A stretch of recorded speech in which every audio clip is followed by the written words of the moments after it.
All right. So Engage 24 is beginning October 14th, 2014. And before I get started, I'm going to just kind of give a shout out. Sarah, my wife, Daniel, Brian, Ray, Giancarlo, Brandy. You're basically everyone from Impact City Church. If you go to my church, you got to do this. It's a requirement, or just don't even bother coming to church next Sunday. On top of that, Scott from Lexington Baptist, I want to challenge you to do this. Moses Vasquez from the Exodus Project, I'm going to challenge you to do this. My brother, David Henneke, First Independence Baptist, First Baptist Independence, Kansas, that is you. Going to go ahead and challenge Anson Nash from the CCBA. My buddy at work, Herman Contreras, a good friend of mine who has an amazing testimony, Desiree Cedillo, tagging you, girl. I know you can do it. And my buddy Eddie Davila, Cody Edwards from Padre Island Baptist. I'm gonna tag you, bro. And John from Central Christian Church. Welcome to Corpus, man. That's all I gotta say. So here's my story. Um, this is how the gospel changed my life. It's kind of like when you think you're okay. See, before Jesus was in my life, I thought I was okay.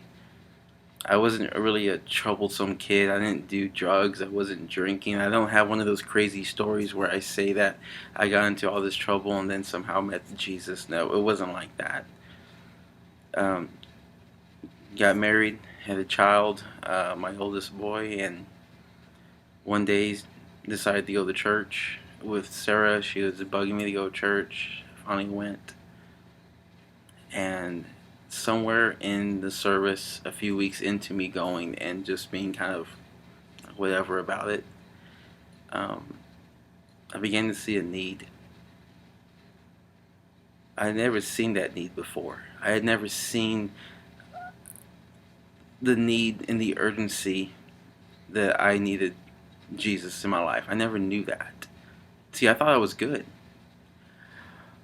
I thought I was okay. I thought everything was alright, but because I wasn't a bad guy. But as I read the scriptures and I read what God's definition of holiness is, and God's definition of purity is, God's definition of what He sees as glorifying to Him, I realized I was wicked.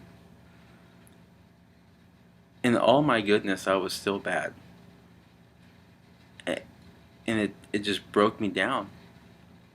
Because as a dad, as a father, I realized I couldn't do that.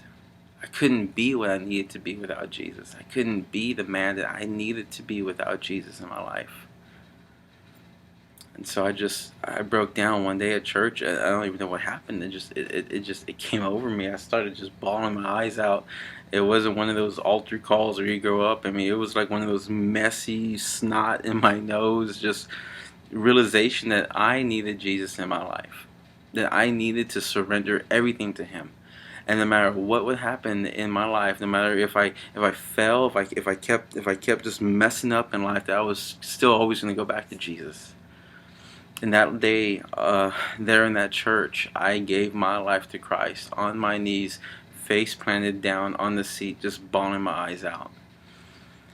The beautiful thing about that is that I left church that day knowing I was committed to something that I knew I probably couldn't do on my own.